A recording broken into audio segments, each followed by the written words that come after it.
Good evening, I'm Haley Wilkes. Thank you for joining us. Scott has the evening off. Our top story tonight, family and friends are relieved after their loved one, Jasmine Catano's alleged murderer, is finally behind bars. The victim's ex-boyfriend and the accused killer, Andres Callazos, spent 4 years on the run. He's finally been captured in Colombia. ABC 7's Jess Dowdrick talked to one of the victim's friends today, and she joins us live from the Manatee County Courthouse with how that friend is feeling tonight after these developments. Jess.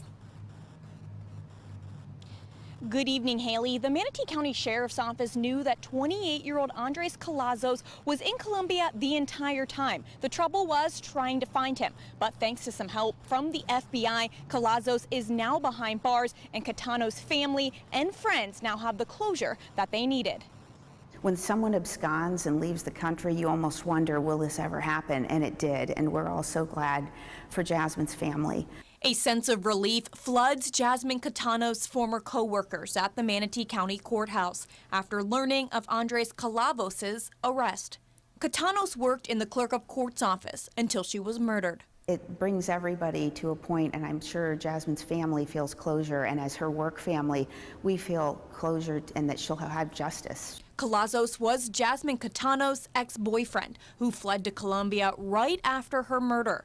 Catano was shot to death in her Bradenton home in June of 2013. We were able to get the arrest warrant shortly after the homicide, only to find out that our suspect had fled the country. 4 years later, Callazos is behind bars. He'll have to be extradited back here.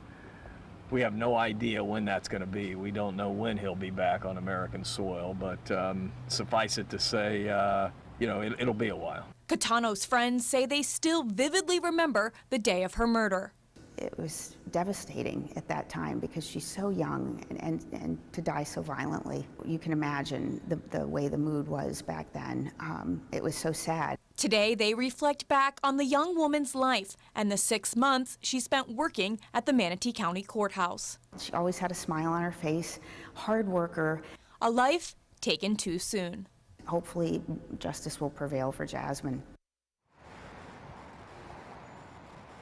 Some of the deputies with the Manatee County Sheriff's Office actually worked with Catano here at the courthouse, so as you can imagine, this arrest was very important to them. Now, deputies say they have a strong case against Callazos. They have physical evidence linking him to the crime. Reporting live in Bradenton, Jess Dowdrick, ABC 7, your Suncoast News.